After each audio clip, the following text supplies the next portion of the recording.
My son asked for my passwords for my own safety. He just didn't expect me to have accounts in 3 different countries. I never thought my own son would see me as a threat. Today, I'm going to tell you something I never thought I'd share.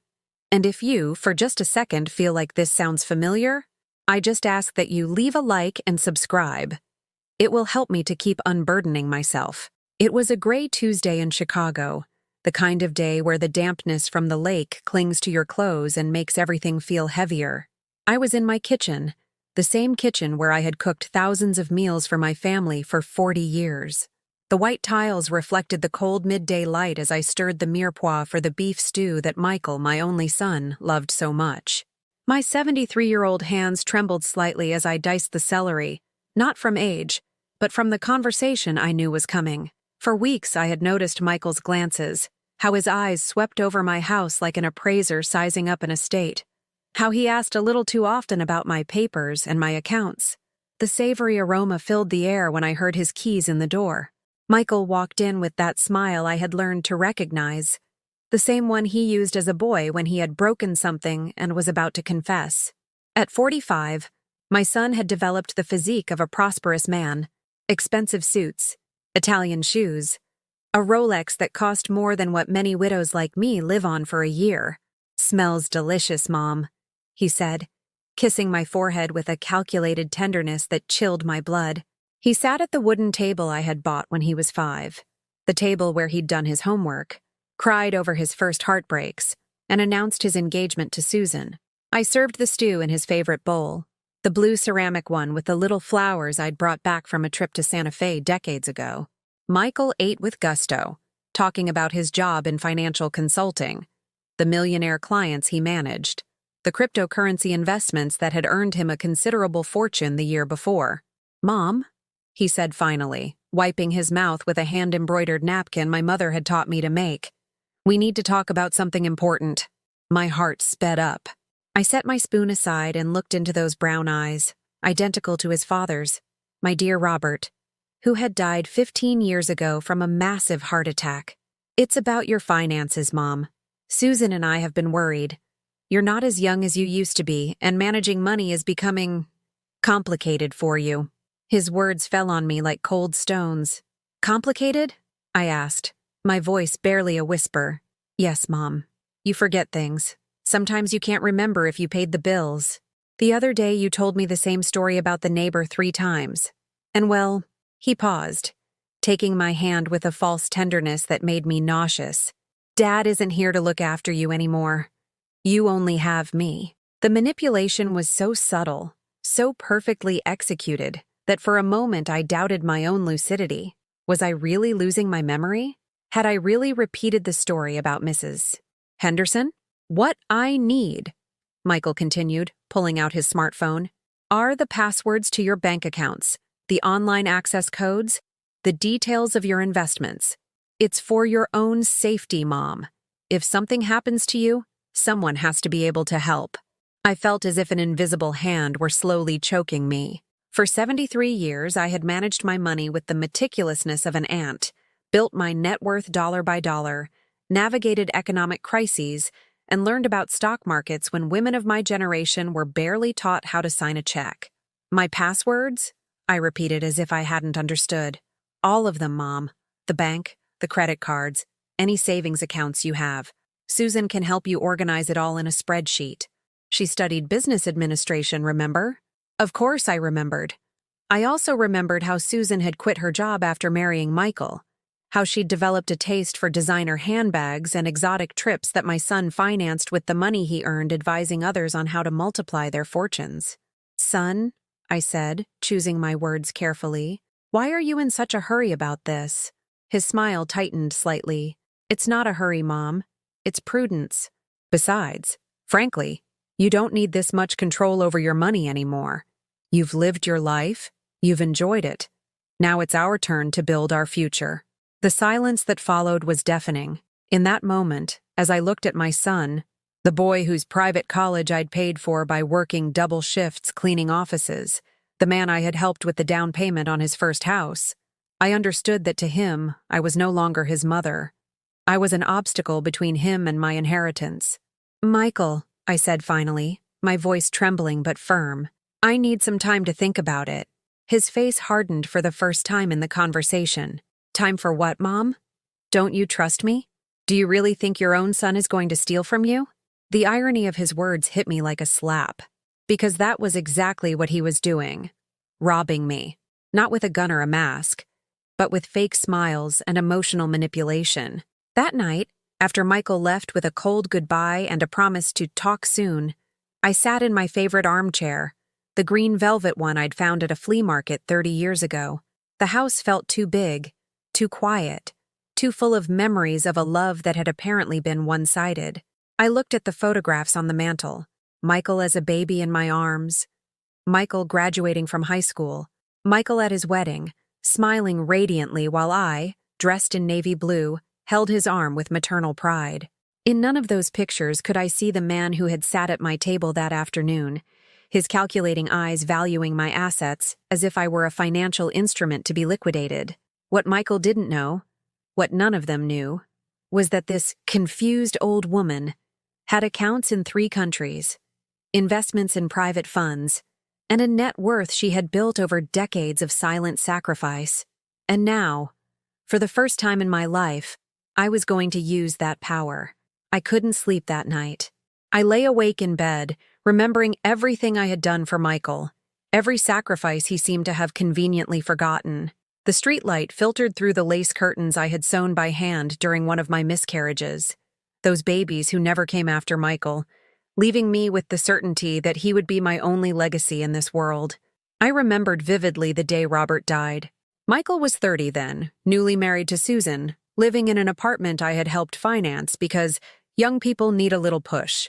When my husband collapsed in the kitchen that April morning, coffee still steaming on the table, I was left not only without my life partner, but without the main household income. Robert worked at a steel plant on the south side, earning a decent wage that allowed us to live without luxury, but with dignity. When he died, the survivor's benefits I received were ridiculous. $800 a month. How was I going to keep this house on $800? How would I pay the bills, the groceries, the medications that were starting to pile up with age? Michael came to the funeral in a black suit and tears that seemed genuine. He hugged me and whispered in my ear, "Don't worry, Mom. I'm going to take care of everything." Those words comforted me then. Now, 15 years later, I understood that taking care meant something very different to him than what I had understood. Because the truth is, I was the one who took care of everything. At 58, when most of my friends were starting to talk about retirement and grandkids, I had to completely reinvent myself. I started by cleaning offices in the pre-dawn hours, from 5 to 9 in the morning, before the employees arrived. Then I would rush home, change clothes, and go to look after Mrs. Gable, a 90-year-old woman from Lincoln Park who paid me a few $100s a month to keep her company, cook her meals, and make sure she took her pills. My afternoons were spent on clothing alterations I got through a neighbor who had connections at a tailor shop in the Loop. Hemming pants, replacing zippers, sewing on buttons. My fingers became experts in invisible stitches. My eyes grew accustomed to working under artificial light late into the night. Every dollar I earned, I divided meticulously. A portion for household expenses, another for food, a small part for medical emergencies, and the rest, no matter how small, for savings. I kept a blue notebook where I tracked every expense, every bit of income, every penny that passed through my work-worn hands. But Michael didn't know. He didn't know his mother worked 3 jobs to keep the house where he'd grown up, to preserve his childhood memories intact in every corner. When he came to visit on Sundays, I had already put away the cleaning supplies, hidden the sewing machine, and pretended to be a normal retiree living on her benefits. Why did I lie? Because I was afraid he would see me as a burden, because I wanted him to be proud of his mother, not pity her. Because a mother's love sometimes makes you believe that protecting your children from reality is more important than being honest about your own struggles. During those first years of widowhood, Michael came religiously on Sundays. He brought Susan, who still feigned sympathy for me then, and later they brought their daughter, my granddaughter Lucy. I would make Sunday pot roasts that cost me nearly a quarter of my weekly budget. But I would watch Michael relax on his childhood sofa, watch Lucy play in the same backyard where he had learned to walk, and I felt that every dollar spent was worth it. One Sunday, when Lucy was about 8, I overheard a conversation that should have opened my eyes. Susan was on the phone in the backyard, thinking I couldn't hear her from the kitchen, talking to her sister. Yeah, we come to the mother-in-law's every Sunday. It's a drag, but Michael feels guilty if we don't. Besides, the old woman feeds us for free, and with how expensive life is, at least we save on one meal a week. One free meal. Those words pierced me like knives, but I said nothing. I stayed in the kitchen, pretending I hadn't heard, serving the homemade apple pie I had prepared especially because I knew it was Susan's favorite dessert. Meanwhile, my savings grew slowly. After 5 years of tireless work, I had enough money for a small investment. A friend from my widow's group, Betty, told me about a condo for sale in Wicker Park. A small studio, but in an area that was gentrifying. It's an opportunity, she told me over coffee at the corner diner. The prices are going to shoot up. My son-in-law is a realtor, and he says that area is going to be hot in a few years. I bought the condo with all my savings plus a small loan I negotiated with the bank. It was the first time in my life I had made a major financial decision on my own. Without consulting a man, without asking anyone's permission, I signed the papers with trembling hands, but with a determination I didn't know I possessed. 2 years later, I sold that condo for almost double what I had paid. With that money, I bought a larger one in Lincoln Park. 5 years after that, I sold it to buy 2 smaller studios that I rented out to university students. My rental income allowed me to quit the overnight cleaning job and focus on daytime caregiving, which was less physically exhausting. But the most important investment came when I met Diane at the doctor's office. Diane had lived in Mexico for 10 years, where her daughter worked for a multinational corporation. The real estate market there is booming, she told me as we waited for our turns with the cardiologist. My daughter says that with dollars, you can buy properties that would cost a fortune here, and the return is much better than any CD the banks in the States will offer you. 6 months later, I owned an apartment in Guadalajara, Mexico. I bought it remotely, with the help of a lawyer Diane recommended, a serious and reliable man who sent me photos, videos, and translated legal documents. It was a 2-bedroom apartment in a quiet residential area, which I immediately rented out to a family of young professionals. By the time Michael turned 40, I already had a considerable portfolio distributed across 3 properties, the 2 in Chicago and 1 in Mexico.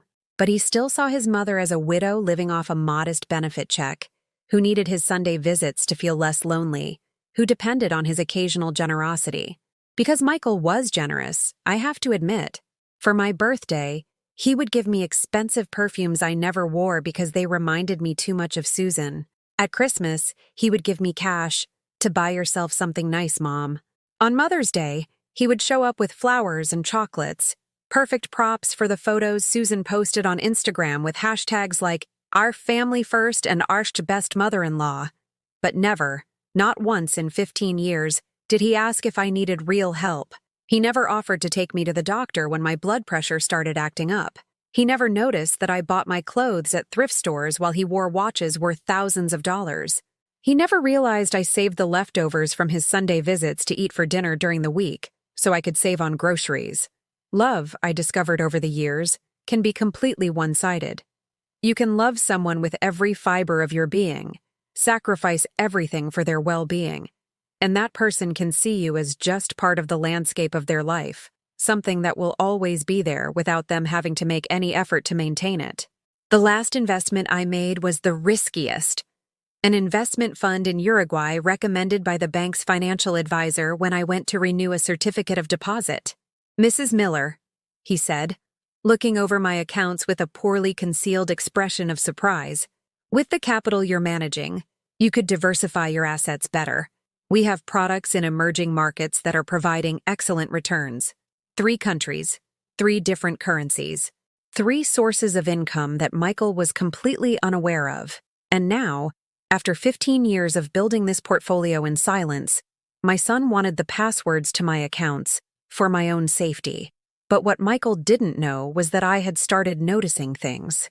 Small things that I initially dismissed as my imagination, but which, over time, formed a pattern too clear to ignore. It all began 3 months before that conversation in my kitchen. It was my 73rd birthday, and like every year, I had prepared a special dinner expecting my family. I had spent nearly $200 on ingredients to make the standing rib roast that Michael loved, bought a good bottle of Cabernet, and ordered a chocolate truffle cake from the old bakery downtown where we used to go when he was a boy. The table was set for 4: Michael, Susan, Lucy, and me. I had used my best dishes, the fine china that had been my mother's, with silver cutlery that gleamed under the dining room light. I had even bought fresh flowers, red roses that cost me $25, but filled the room with their sweet perfume. At 8 o'clock, the agreed-upon time, I was sitting on the sofa in my navy blue dress, the one I had bought especially for the occasion because Susan had once commented that blue suited me. The roast was staying warm in the oven, the wine was breathing on the table, the candles were waiting to be lit. At 8:30, I called Michael. The phone rang until it went to voicemail. "Hi, it's me," I said with a cheerful voice, though a pang of anxiety was starting in my stomach. "Is everything okay? We're waiting for you for dinner." At 9, I called again. This time Michael answered, but there was background noise, music, voices, laughter. He was at a restaurant. "Oh, Mom, sorry. It totally slipped my mind. We're having dinner with some of Susan's clients. It's important for her new job, you know? Can we do it some other day?" "Some other day?" I repeated, looking at the perfectly set table, smelling the aroma of the roast filling my empty house. "Yeah, Mom. Don't be dramatic. A birthday is just another day when you're 73. You're not a little kid anymore." He hung up before I could reply. I just sat there in my navy blue dress, looking at the unlit candles and the slowly cooling food. I didn't cry. I didn't even feel sad at first. What I felt was something much worse. A cold, sharp understanding that to my son, I was invisible when it wasn't convenient. That night, I packed the food into Tupperware containers, turned off the dining room lights, and went to bed without eating. But before I slept, I did something I had never done before. I opened a new notebook and wrote down the date. October 3rd, 2023. Michael forgot my birthday. He was at a client dinner. I didn't know it then, but that notebook would become my salvation. 2 weeks later, I woke up with a high fever and chills that made my teeth chatter. It was the flu, but a bad one that left me bedridden for 5 days. The first day, I tried to get up for basic things, make tea, take medicine, but I collapsed in the kitchen, dizzy and weak. I called Michael from the kitchen floor, my voice hoarse and barely audible. "Son, I'm very sick. I think I need someone to come. Mom, this is a terrible time. Susan has a major presentation at work, and I have a meeting with investors that's been on the books for months. Can't you just call a pharmacy that delivers? For medicine and stuff." "Oh, it's not just medicine, Michael. I can't even get out of bed. I just need someone. Mom, please. You can't depend on us for every little problem. You're a grown-up. Figure it out like you always have." The line went dead. I was still lying on the kitchen floor, shaking with fever, while my son, the man I had raised, fed, and educated, told me to figure it out on my own. It was my neighbor, Sharon, who saved me. She heard strange noises from my apartment and was worried enough to use the emergency key I had given her years ago. She found me dehydrated, with a 104-degree fever, speaking nonsense. "My God, Helen," she said, helping me back to bed. "Where's your son?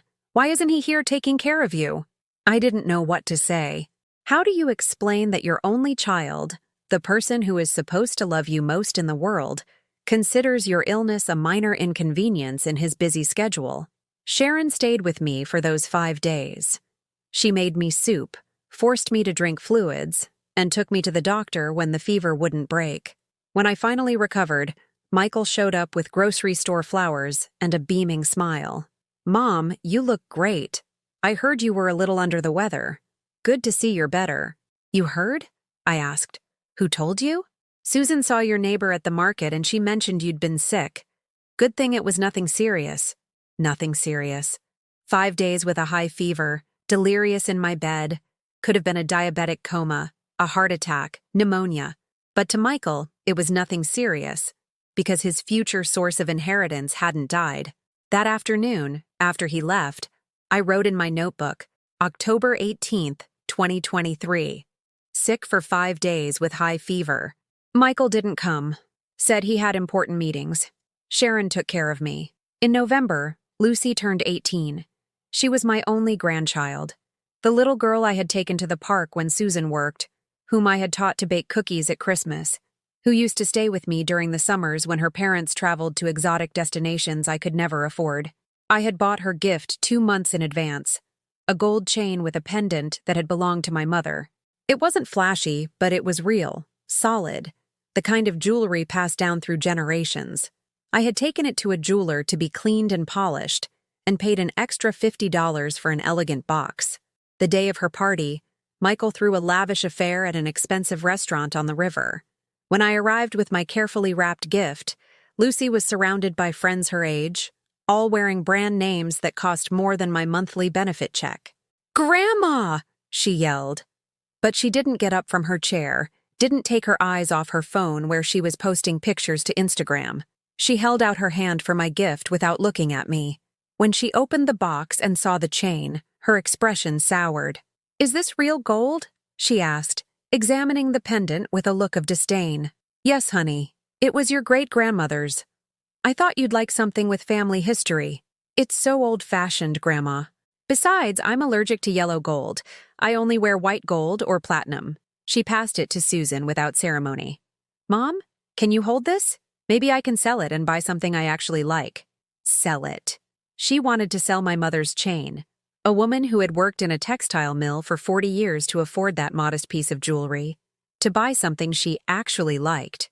Susan took the chain with a fake smile. "Of course, sweetie. Your grandma understands, right, Helen?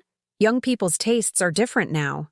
That night I wrote in my notebook, November 2nd, 2023. Lucy rejected Mom's chain, said it was old-fashioned and wanted to sell it. Susan supported her. But the hardest blow came in December, just before Christmas. I had been preparing for the holidays for weeks. I had ordered artisanal eggnog from the local dairy, bought a prime-cured ham, the best I could afford, and spent days baking homemade gingerbread cookies from my grandmother's recipe. The house smelled of cinnamon and almonds. The lights on the Christmas tree created a warm, cozy atmosphere. I had bought gifts, too. For Michael, an Italian silk shirt I had seen in a boutique window that I knew he would love. For Susan, a French perfume she had mentioned in passing months ago. For Lucy, after the necklace incident, I had opted for something more modern, a leather handbag from a brand I saw she followed on Instagram. I spent almost $1,000 on that Christmas. $1,000 of my pension and savings, because I wanted it to be special, because I sensed, though I didn't want to admit it, that something was changing between us, and I had a desperate hope that a gesture of love could repair what was breaking. On Christmas Eve, I got up early to start preparing dinner. Clam chowder, as was our family tradition, followed by baked salmon with roasted vegetables. I had set the table with my white linen tablecloth, lit scented candles, and prepared every detail for a perfect evening. At 5 in the afternoon, my phone rang. It was Susan. "Helen, I have some bad news. We're not going to be able to make it tonight. Michael's extended family has organized a surprise dinner at a super exclusive restaurant on Michigan Avenue. It's a unique opportunity to network with some very important people in the financial sector." My heart stopped. Michael's family? But Susan, I am Michael's family. "Oh, Helen, don't be dramatic. You know what I mean. The cousins from New York, the uncles with the import business, people with connections, with real money. Michael can't miss this opportunity for a homemade dinner. For a homemade dinner, 20 hours of prep, $1,000 in ingredients and gifts, 40 years of Christmas traditions, reduced to a homemade dinner. And Lucy?" I asked, clinging to one last hope. "Lucy has a party with her friends. You know how teenagers are. She'd rather be with people her own age." I hung up the phone and stood in my kitchen, surrounded by the aroma of the simmering chowder, looking at the table set for 4 people who would not be coming. For the first time in 73 years, I was going to spend Christmas Eve completely alone, but I didn't cry. Instead, I did something that surprised even myself. I served the chowder in my prettiest bowl, put on my favorite red dress, lit the candles, and had dinner by myself with all the elegance I had prepared for them.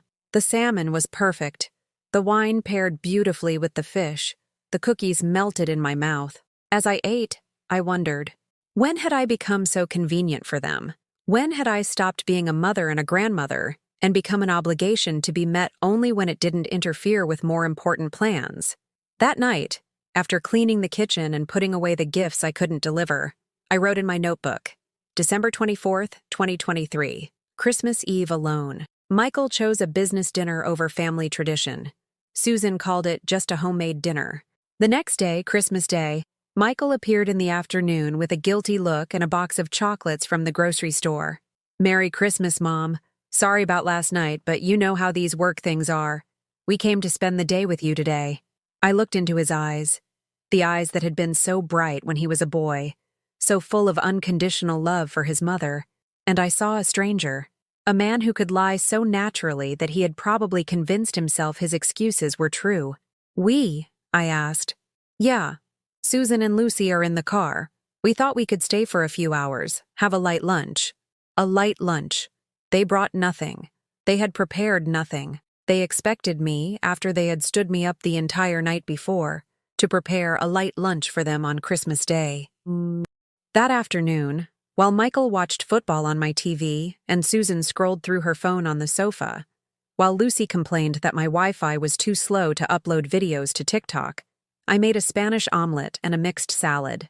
Simple food for a visit that felt like a fulfilled obligation. When they left, after barely 3 hours, I found something that froze my blood. Susan had left her purse open on the dining room table, and among the things that had spilled out, I saw a folded piece of paper. Out of curiosity, or perhaps a survival instinct, I unfolded it. It was a printed quote from a real estate agency. Appraisal of my apartment. $600,000. Quick sale conditions. Commission estimates. All detailed with mathematical precision. My hands trembled as I read every line. My home, the house where I had raised Michael, where I kept all our family memories, where I had invested every dollar in improvements for decades, was being appraised for sale without my knowledge. Below the quote was a handwritten note in Susan's script. Reminder: power of attorney for cases of senile dementia. Consult lawyer about procedures. Power of attorney. Senile dementia. The words danced before my eyes like poisonous insects. They didn't just want my money. They wanted to have me declared incompetent so they could control it all legally. I couldn't sleep that night. I lay awake in bed, holding the paper like evidence of a betrayal that surpassed anything I had imagined.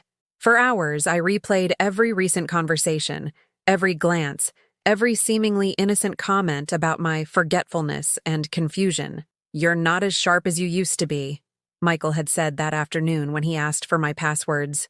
It wasn't a worried observation from a loving son. It was the first step in a carefully orchestrated plan. At 5 in the morning, I got up, got dressed, and walked to my lawyer's office. I waited at the door until he opened at 9, and when Mr. Davis arrived with his worn leather briefcase and his perpetually surprised expression, I showed him the paper. "Mrs. Miller," he said after reading it, adjusting his glasses with a grave gesture, "this is very serious. They are preparing a case for incapacitation. With this, they could petition a judge to declare you incompetent to handle your financial affairs. Can they do that? If they present convincing evidence of cognitive decline, and if you don't have adequate legal representation, yes. It's more common than you think. Families who want early access to inheritances, who consider the elderly incapable of making rational decisions about money." I was silent, processing the magnitude of what I was facing. It wasn't just greed. It was a family coup, a hostile takeover of my own life. "What can I do?" I asked finally. Mr. Davis smiled for the first time in the conversation. "Mrs. Miller, you have something they don't know you have. Time to prepare. And if I may say so, after 30 years of representing you in your real estate investments, your mind is sharper than many of my clients half your age." I left his office with a plan. For the first time in months, maybe years, I felt something like hope. Because I had discovered something fundamental. When you know they are planning to betray you, the betrayal loses its power. That night, I wrote in my notebook, December 25th, 2023. Found appraisal of my house in Susan's purse. Note about power of attorney and senile dementia. Plan to have me declared incompetent. Spoke with Mr. Davis. And for the first time in months, I slept deeply, because I had made a decision that would change everything.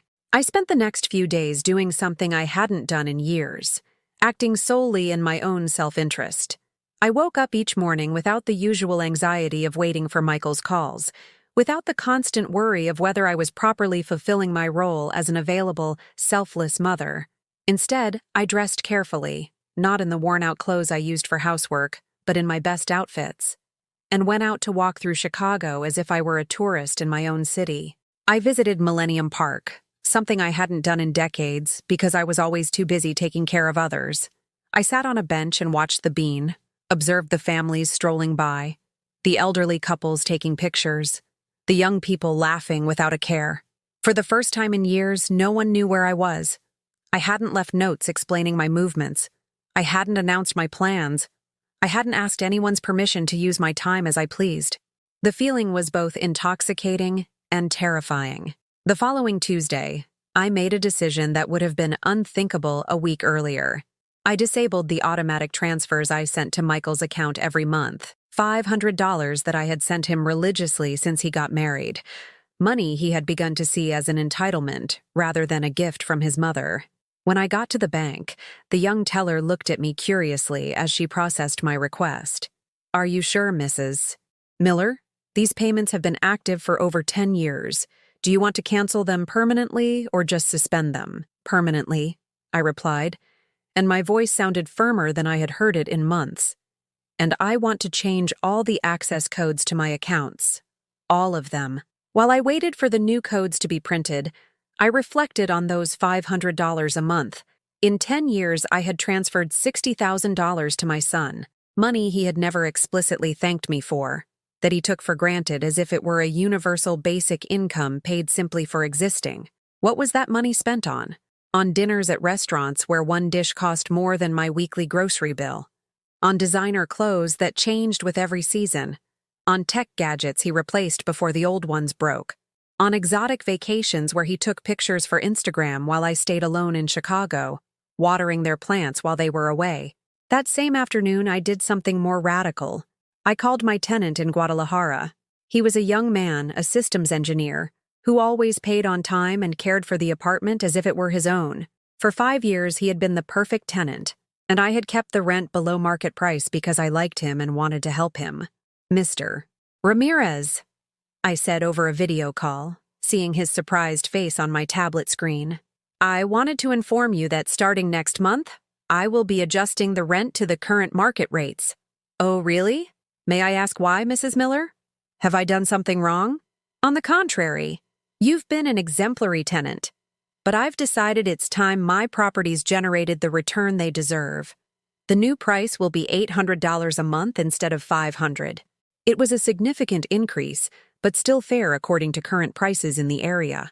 Mr. Ramirez accepted without protest, even thanking me for giving him so much time with such favorable rent. When I hung up, I did a quick calculation. An extra $300 a month amounted to more than $3,000 a year. Money I had been giving away to be generous, while my own son conspired to take everything I had. I also called my financial manager in Uruguay. For years, I had kept my investments in conservative funds, with low risk and modest returns, because I had been raised to believe that older women shouldn't risk their assets in speculative ventures. "Mr. Carter," I said, "I want to reevaluate my investment portfolio. I'm interested in options with greater growth potential." "Mrs. Miller, I'm glad to hear you so determined. We have some emerging market funds that are yielding excellent dividends this year. There are also opportunities in stable cryptocurrencies that could diversify your portfolio considerably." Cryptocurrencies. The word had sounded strange and dangerous to me for years, associated in my mind with reckless speculation and catastrophic losses. But as I spoke with Mr. Carter, I understood that my resistance was not based on knowledge, but on the fear that had been instilled in me about my own ability to make complex financial decisions. "Explain the options to me," I said, "and don't talk to me as if I'm a confused old woman. Talk to me as you would any intelligent client who wants to maximize their returns." The change in his tone was immediate. For the next hour, we discussed investment strategies, market analysis, growth projections. I discovered that I had far more financial knowledge than I had acknowledged, a product of decades of observing, learning, and making sound decisions based on instinct rather than formal education. By the end of the conversation, I had completely rebalanced my portfolio, moving funds into more aggressive investments that could double my annual returns. It was a calculated risk, but for the first time in my life, I was taking risks for my own benefit instead of sacrificing for the security of others. That night, I cooked something I hadn't made in years. My favorite dish. Not Michael's favorite dish, nor what Susan liked, nor what Lucy would tolerate. I made pan-seared scallops with a lemon butter sauce, exactly how I liked them, with the perfect amount of salt and the spices that reminded me of my youth. I set the table for one with my best china, lit candles, and opened a bottle of sparkling wine I had been saving for a special occasion. As I ate, I reflected on something profound. For decades, I hadn't really known what my own tastes, preferences, or desires were. I had subsumed my identity so completely into my role as a mother and grandmother that I had forgotten who Helen Miller was beyond her function as a caregiver. The scallops were perfect. The wine bubbled cheerfully in my glass. The house was quiet, but it wasn't the oppressive silence of forced loneliness. It was the chosen silence of someone who had decided to enjoy her own company.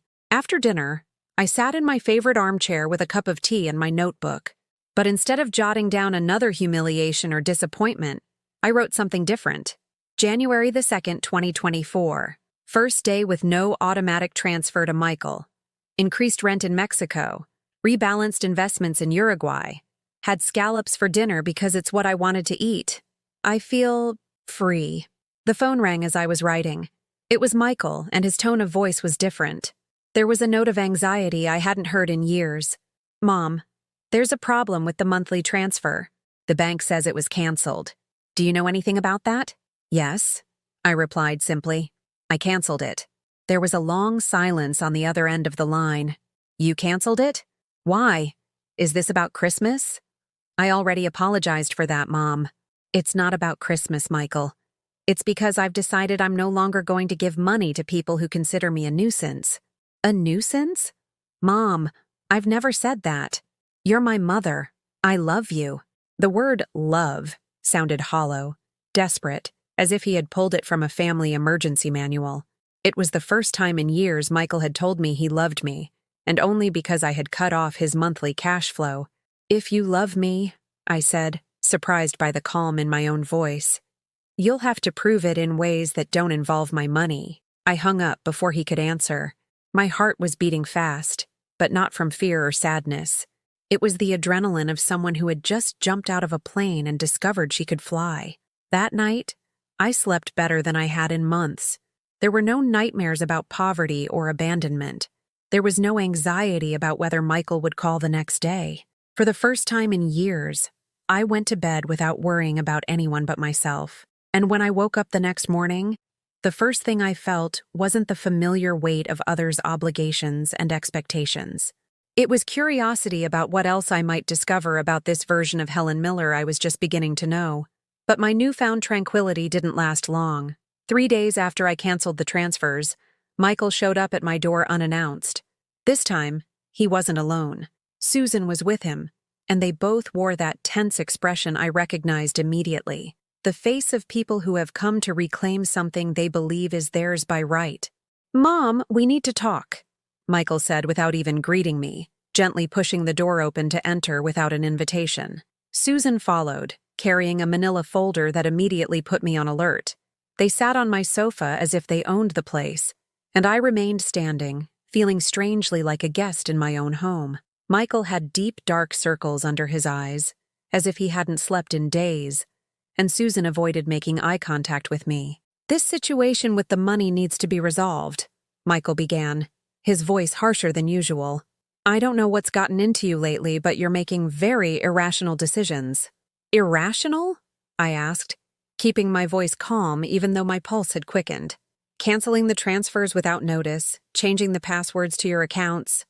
Susan intervened, opening her folder and pulling out several papers. Helen, we've been doing some research, and all of these behaviors are classic symptoms of cognitive decline in people your age. There it was. They had decided to play the senile dementia card officially. Susan held the papers out to me as if they were evidence in a trial. Look, here I have information from the Alzheimer's Association about the early signs of mental deterioration, sudden changes in money management, impulsive financial decisions, distrust of close family members. I glanced at the brochure she had placed in front of me. It was legitimate information about dementia, but presented manipulatively, as if every symptom described applied to my situation. The irony was exquisite. They were using my newly recovered mental clarity as evidence that I had lost it. Mom, Michael leaned forward, taking my hands with a calculated tenderness that made me sick. We know it's hard to admit you need help, but we're here to take care of you. We just want what's best for you. What's best for me? I repeated slowly. Or what's best for you? Susan and Michael exchanged a quick glance, the silent communication that couples develop when they've planned something together. It was Susan who spoke next, her voice adopting a professional tone that unpleasantly reminded me of a social worker. Helen, we've consulted with a lawyer who specializes in incapacitation cases. He explained that when an elderly person shows signs of cognitive decline, the family has not only the right, but the responsibility to intervene to protect their assets. Assets. She called me assets, as if I were a troubled corporation in need of restructuring. The process is very simple, Susan continued, pulling more papers from her folder from hell. We need you to sign these documents that give us power of attorney over your bank accounts and properties. It's a preventive measure, in case your condition worsens. I looked at the documents they had prepared so meticulously. Legal forms that would transfer total control of my estate to Michael, with Susan as the secondary administrator. All written in intimidating legal jargon, designed to make an elderly person feel overwhelmed and sign without reading fully. But I had read similar documents for years, every time I bought or sold property, every time I modified my investments. I knew exactly what every clause, every subsection, every bit of fine print meant. And if I refused to sign? I asked, leaving the papers on the table untouched. Michael sighed dramatically, as if he had expected this response but had hoped I'd be more cooperative. Mom, if you don't sign voluntarily, we'll have to request a formal psychiatric evaluation. The judge will appoint an independent doctor to determine your mental capacity. If they declare you incompetent, he shrugged with false resignation. The outcome will be the same, but it will have been much more traumatic for everyone. The threat was clear and brutally effective. They were giving me the illusion of choice: hand over my autonomy voluntarily, or have it taken from me by force after a humiliating process involving doctors, judges, and a public declaration that I had lost my mind. I need time to think about it, I said finally. Time for what? Susan was growing impatient, her mask of false concern beginning to crack.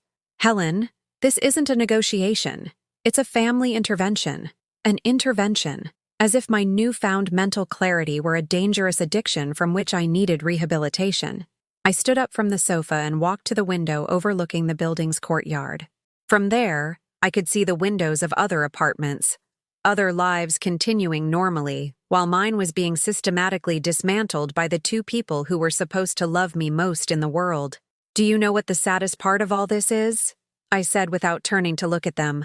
That I really believed you loved me. We do love you, Mom. Michael's voice sounded desperate now. That's why we're doing this.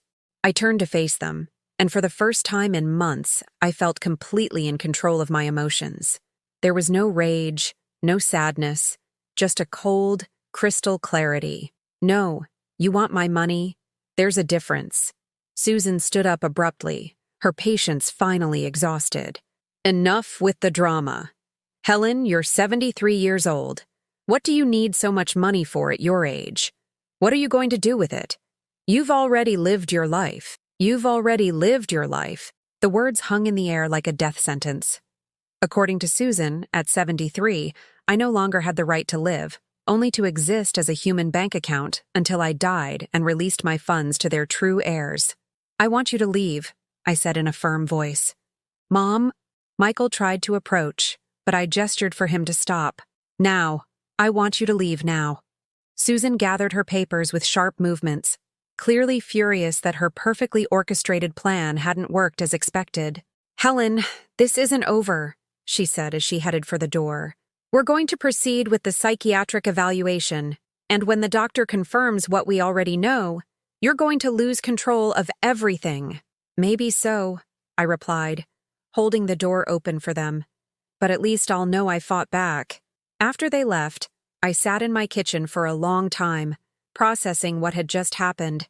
It hadn't been a family conversation about legitimate concerns.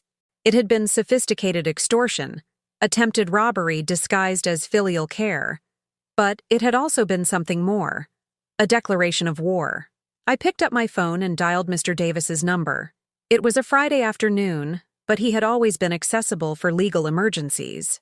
Mr. Davis, I said when he answered, I need to see you urgently. They just tried to force me to sign a power of attorney, and they've threatened to request a psychiatric evaluation if I don't cooperate. Come to my office immediately, he said without hesitation, and bring any documents they left with you. We are going to prepare a defense. A defense.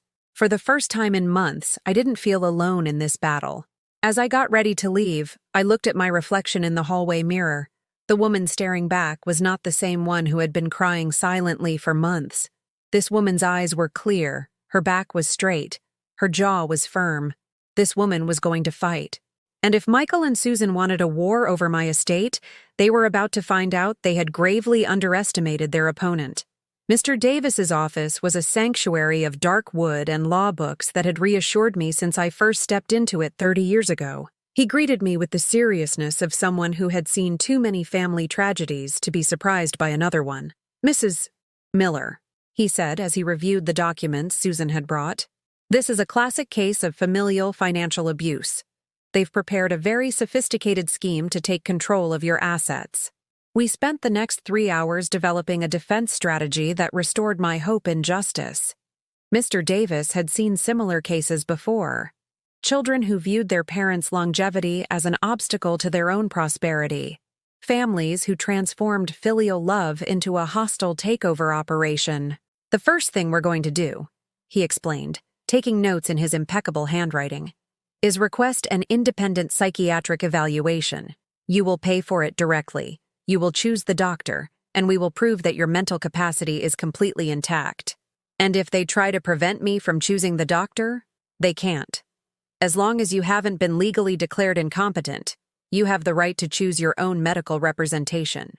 Besides, he smiled with an expression that reminded me of a seasoned general planning a battle, I have connections with geriatric psychiatrists who specialize in cases of family manipulation.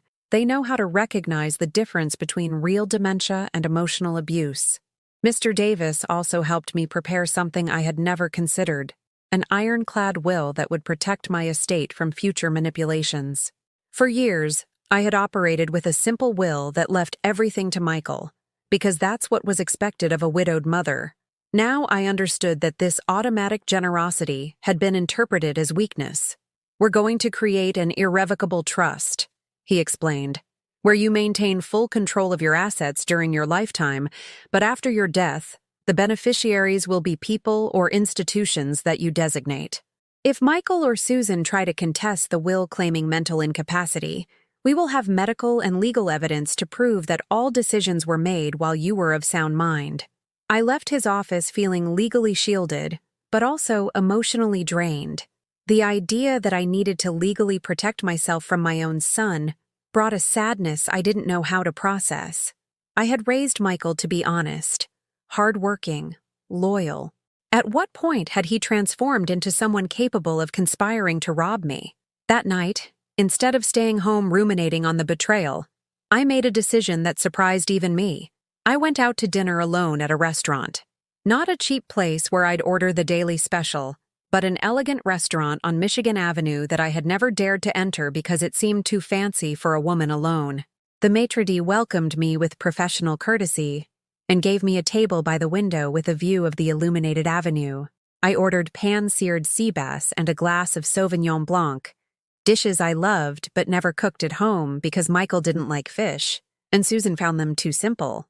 While I waited for my food, I watched the other diners. Couples my age talking animatedly, groups of friends laughing without inhibition, even other single women reading books or checking their phones, seeming to need no one's approval to enjoy a fine meal. When had I started to believe I needed a justification to spend my own money on my own pleasure? The sea bass was perfect, and the wine paired beautifully with it. For the first time in decades, no one criticized my culinary choices. No one suggested it was too extravagant or unnecessarily expensive. I was simply a 73-year-old woman enjoying a dinner she could afford at a restaurant she had freely chosen. When the check came, I didn't feel the usual anxiety of reviewing every dollar spent. The price was roughly equivalent to what I used to spend on ingredients for one of the Sunday dinners I prepared for Michael and his family. The difference was that this time, I had been the sole beneficiary of my generosity. Walking back home through the brightly lit streets of Chicago, I stopped in front of a boutique window that sold elegant clothing for mature women. For years, I had walked past that shop, secretly admiring the well-tailored outfits and refined accessories, but always with the automatic justification that I have nowhere to wear things like that. Now I asked myself, why did I need a special occasion to wear beautiful clothes? Why couldn't the special occasion simply be the fact that I was alive, healthy, and had the financial means to buy what I liked? The next morning, I returned to that boutique. The saleswoman, a chic woman in her 50s, helped me pick out a complete outfit. A silk blouse in a cobalt blue that brought out the color of my eyes, a wool skirt with a modern but age-appropriate cut, and a matching jacket that gave me a professional and sophisticated look. "You look beautiful," she said as I looked at myself in the dressing room mirror. "This color is perfect on you. Is it for a special occasion?" "Yes," I replied, surprised by the firmness in my own voice. "For the rest of my life." I also bought new shoes, an Italian leather handbag I had been admiring in the window, and even a bottle of French perfume that reminded me of the violets that grew in my grandmother's backyard when I was a child. When I returned home laden with elegant shopping bags, I felt like a teenager who had just discovered the power of shopping with her own money. It wasn't irresponsible consumerism. It was the celebration of a woman who had worked for 50 years to have the freedom to spend her assets on whatever she pleased. That afternoon, dressed in my new outfit, I took a series of pictures in my apartment. Not casual selfies, but carefully composed portraits where I looked elegant, confident, and prosperous. Photos of a woman who had total control over her life and her decisions. I uploaded them to Instagram, the account I had created years ago but never used because Michael considered social media inappropriate for people your age.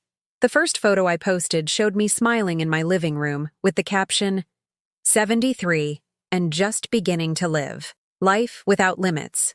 Liberated woman, never too late." Within hours, the comments started pouring in. Women my age congratulating me on my appearance, sharing their own stories of late-life liberation, encouraging me to continue being an inspiration to us all. A woman from Savannah, Georgia, wrote to me, "Helen, your post gave me the courage to ask my adult son, who lives in my house without paying rent or helping with expenses, to move out. Thank you for reminding me that I deserve respect." Another from Austin, Texas commented, "My daughter-in-law has been pressuring me for the keys to my beach condo in case you need help. After reading your story, I told her no. My house, my rules." I realized I wasn't alone. There was a whole community of older women who had lived through similar experiences, who had been manipulated by families who confused love with access to financial resources. By sharing my story, I had found not only validation, but also the inspiration to keep going. That night, I prepared a special dinner for one, pan-seared salmon with roasted vegetables and a glass of Italian Prosecco. I put on classical music, lit scented candles, and turned my dining room into a private restaurant where I was simultaneously the chef, the waitress, and the only customer that mattered. As I ate, I reflected on the changes I had experienced in recent weeks. I hadn't just regained control of my finances and my estate.